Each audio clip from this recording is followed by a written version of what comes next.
many times have we been rejected? How many times have you been told you're overqualified and why nobody hires older workers? Well, today we're going to look at that and we'll look at how to fix it with some examples. So you've heard it before, you're overqualified. It sounds flattering. It's a polite way of saying, we think you're too old, you're too expensive, you're not going to stick around. The overqualified label is code for, not for skill surplus, but for assumptions. Assumptions about your flexibility, your salary expectations, and your ability to adapt. So let's talk about what's really going on when older professionals get passed over and what you can do about it. First thing is age bias and hiring assumptions. It's real and often subtle. It shows up in phrases like, we're looking for someone who fits our culture. We need fresh energy. You might not find this role challenging enough. What these are polite ways of saying you're not who they pictured. They think you're gonna struggle with change, and they assume you want to manage and not do. None of this may be true, but perception can shape that opportunity. Recognizing coded language in hiring is really important. Hiring managers really say you're too old. Instead, they're going to use coded language. We've gone with someone who's a better fit. You're a strong candidate, but we're looking for someone with a different background. Understanding this language helps you spot bias, not to shame it, but to navigate it. We can also think about flipping that script on the age bias, because going back to that pattern, we can prepare for that. And here's the truth. Age bias often comes with fear, not malice. Hiring managers worry about being challenged by someone with more experience, managing someone older, assumptions about technical skills or flexibility. Now, your job isn't to shrink yourself, it's to address those concerns before they're spoken. Let's also be honest as well. There are some behind the scenes hiring discussions that's going on in the room that maybe you're not in, and they're asking, will they stay long? Do you think they can adapt to our systems? Do you think they'll get along with a younger team? These questions often stem from that unconscious bias, but they're unchallenged assumptions. We need to make sure that we break through those questions. Here's a great question. Should you hide your age on your resume? It's controversial. Should you remove the dates as well?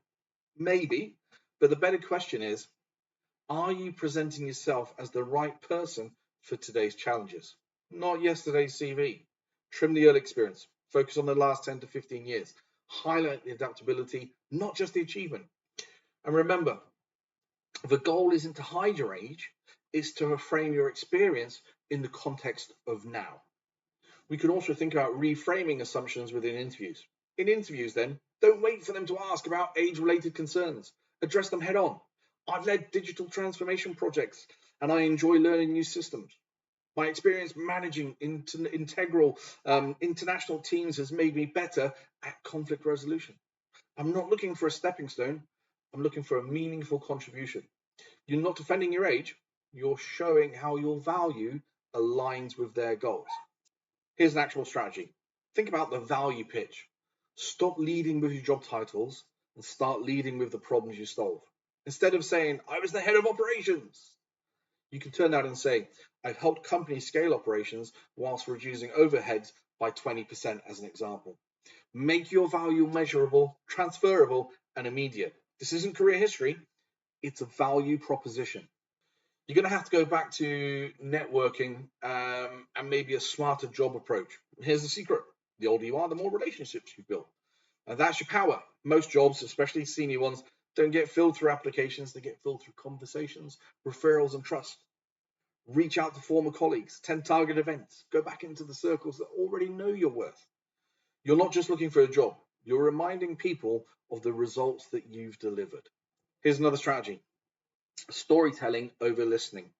People connect with stories more than bullet points. Don't just say you've led a team, tell the story. When a major contract collapsed, I led the turnaround strategy to stabilize the team and secured new revenue within a 6-week period. Be specific, show the stakes, show the results. Your story isn't outdated, it's a case study. Here's another strategy. One major stereotype older professionals face is that their resistance to change or tech. Break the myth. Talk about the new platforms you've adopted. Mention recent certifications or online courses. Bring up how you've mentored others. and also learn from younger colleagues. Learning agility isn't about age, it's about mindset.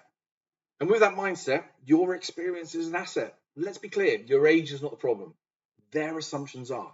Your experience is a competitive advantage, and if you present it with clarity, relevance, and confidence, you'll be okay. You've seen the cycles, you've led through uncertainty, you've delivered the results. Now it's time to remind the market of what you bring to the table and why it matters more than ever. Because nobody hires older workers until you've shown why they should. So there you go. Why nobody hires older workers and some examples on how to fix it. Leave a comment if you need to in the boxes below. Sign, subscribe, do all the normal stuff. Get ready for the next one, and I'll see you on the other side.